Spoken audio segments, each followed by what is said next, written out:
Welcome to Gray Matter Reports. Today we decode the complex reality of events that unfold around us. In the shadowy alleys of urban existence, a paradox unfolds. The altruistic thief doesn't steal for greed. They steal for a cause, cloaked in the guise of benevolence. This complex behavioral tapestry is woven with threads of evolutionary psychology. Consider the case of Marcus, a subject whose life echoes with contradictions. Raised in a community where resources were scarce, he learned early that survival often demanded sacrifices. The tribes of our ancestors faced similar trials. They survived through cooperation, yet competition was relentless. This dichotomy birthed a unique psychological profile, one that views theft not as a crime, but as an act of necessity, even heroism. Marcus's first act of theft was not born from avarice, but desperation. A single mother in his neighborhood faced eviction. He felt her plight resonate within him, activating the empathetic circuitry of his brain. He breached a local store after hours, pilfering food and supplies. In his mind, he was a Robin Hood, a savior in a world that often turned its back on the vulnerable. Yet, the altruistic thief navigates a labyrinth of moral conflict. Each act of theft solidifies their identity, but it simultaneously fractures their psyche. The brain, a complex organ shaped by millennia of evolutionary pressures, struggles to reconcile these opposing forces.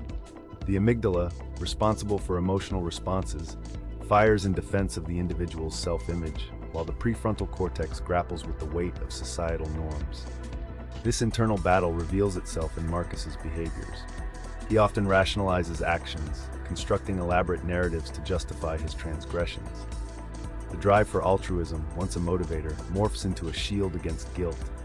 As he prowls the streets, his heart races, not from fear of capture, but from the thrill of perceived righteousness.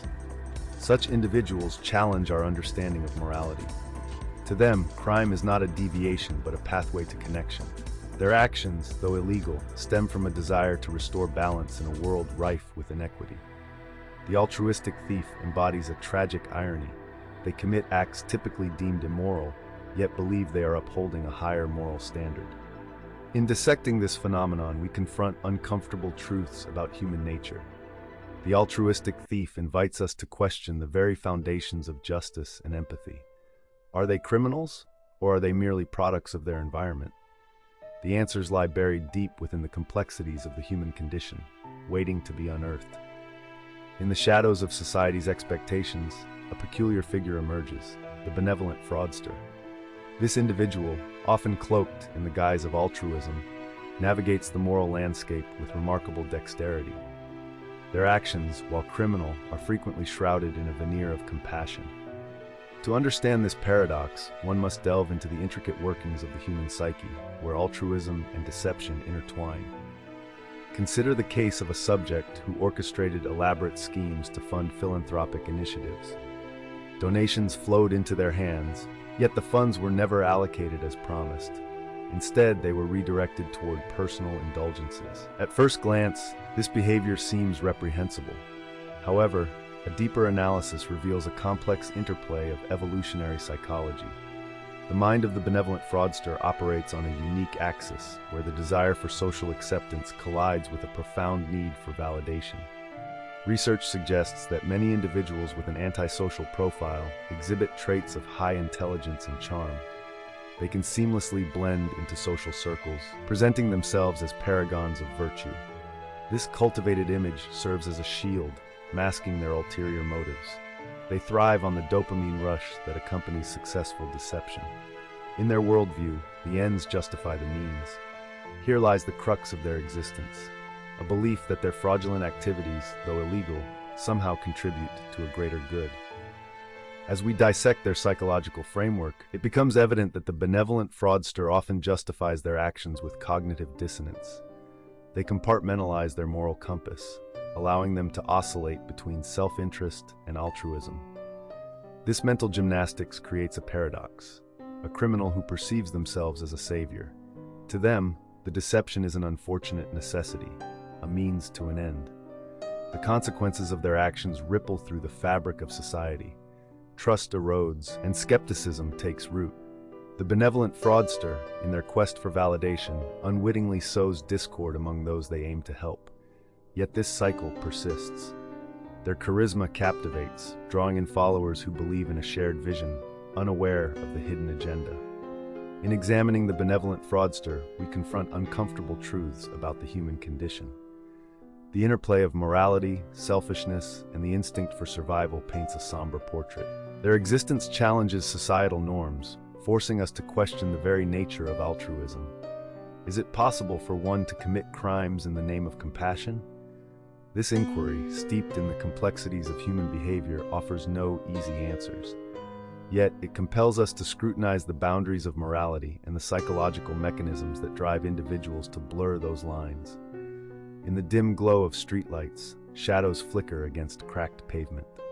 A figure navigates the alleys, cloaked in the anonymity of night. This is no ordinary individual. This is a self-appointed guardian.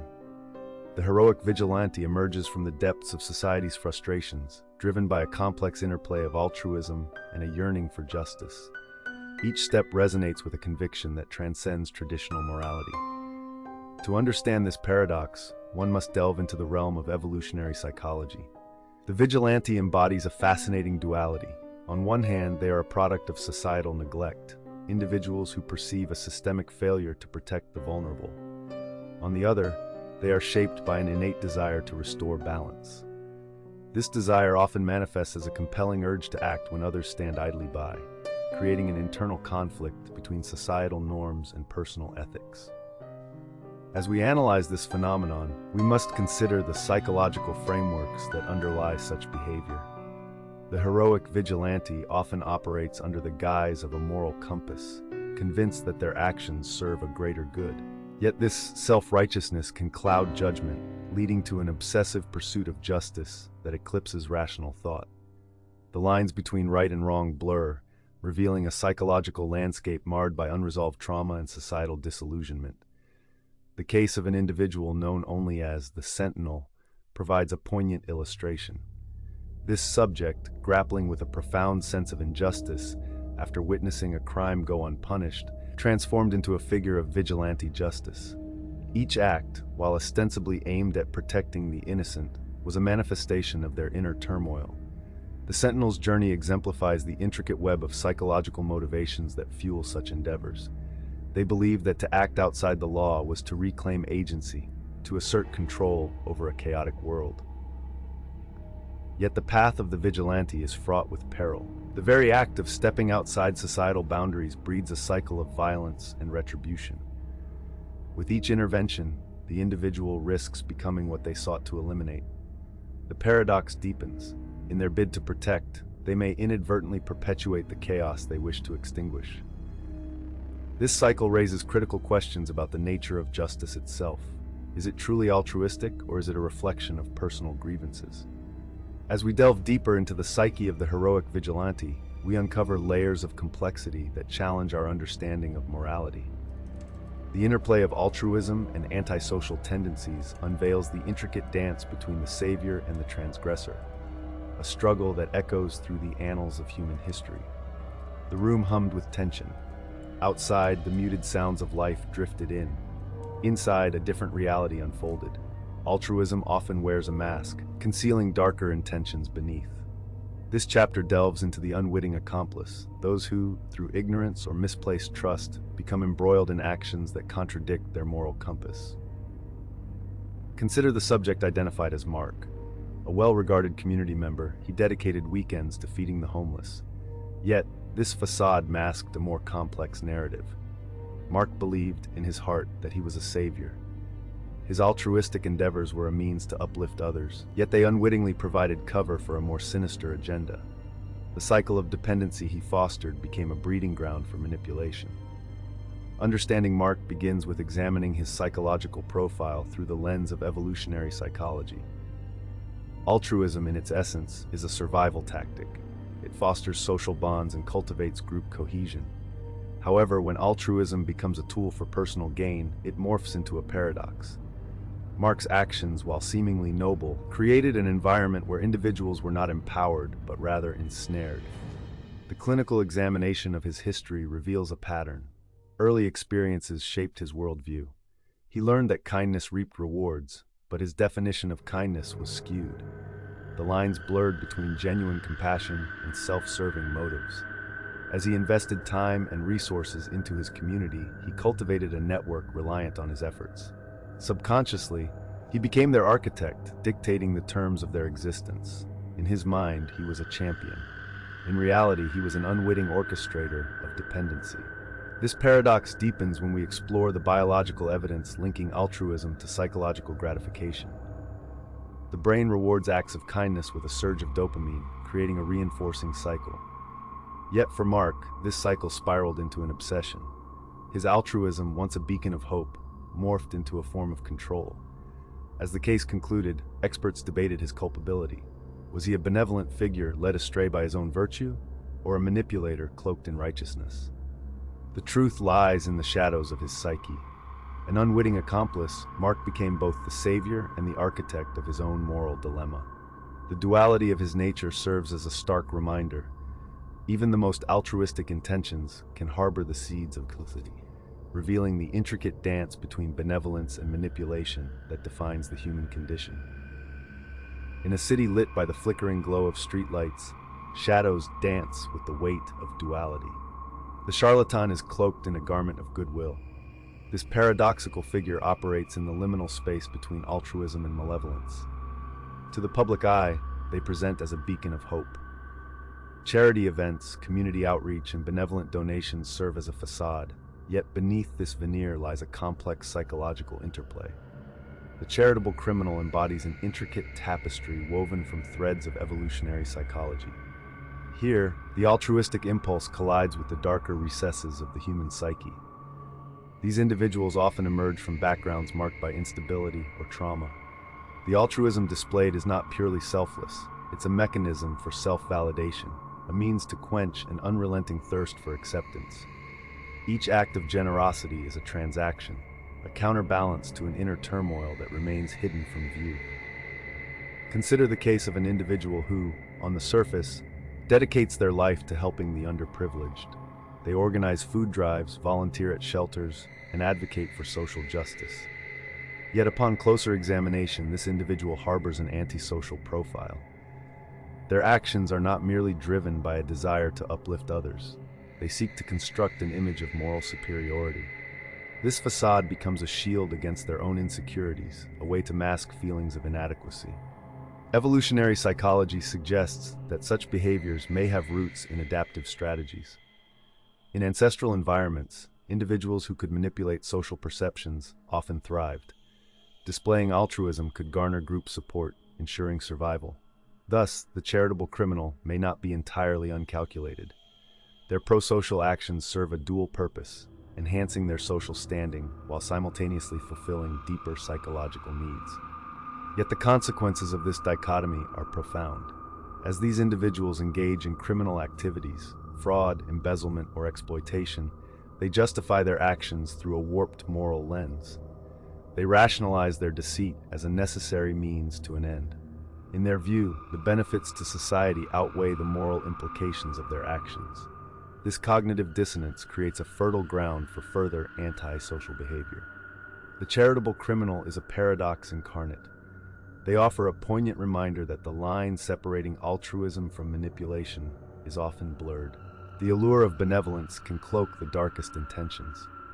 In this complex interplay of psychological motivations, the quest for understanding remains a daunting challenge, one that delves deep into the human condition.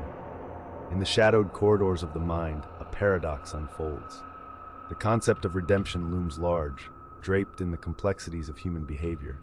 Here lies a truth.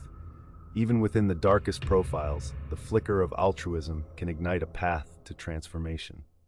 Individuals often wander through a labyrinth of choices where the lines between right and wrong blur. Each decision echoes with the weight of past actions shaping their narratives.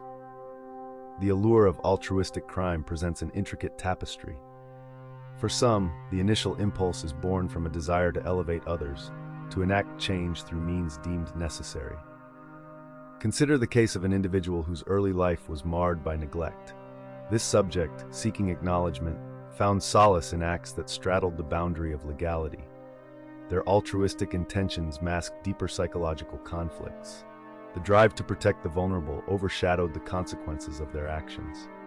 This individual became a vessel for misguided compassion, a paradoxical agent of change. Evolutionary psychology offers a lens through which we can examine these behaviors. It posits that our ancestors thrived in cooperative societies, where acts of kindness were essential for survival. Yet as societal norms evolved, so too did the interpretations of altruism. Today, the same instincts can manifest in destructive ways, as individuals grapple with their intrinsic motivations. Redemption arcs are often fraught with tension. The struggle to reconcile past deeds with the desire for atonement can lead to profound internal conflict. The individual's journey becomes a microcosm of the broader human experience. To seek forgiveness is an act of courage, yet it requires confronting the very essence of one's identity. In the clinical setting, we observe the phenomenon of cognitive dissonance. The individual grapples with conflicting beliefs, the altruism inherent in their actions versus the societal condemnation of their methods. This mental tug-of-war can lead to moments of clarity where the seeds of genuine change are sown. Redemption is not a linear path. It twists and turns, often leading back to familiar haunts. Yet within this cyclical dance lies the potential for profound transformation. The subject learns that altruism, when intertwined with an understanding of their own psyche, can become a powerful catalyst for change. As they navigate the complexities of their past, the light of redemption glimmers faintly on the horizon. The journey is arduous, but the possibility of reclaiming agency remains. In the end, the paradox of altruistic crime reveals a profound truth. Even in the depths of darkness, the potential for light persists.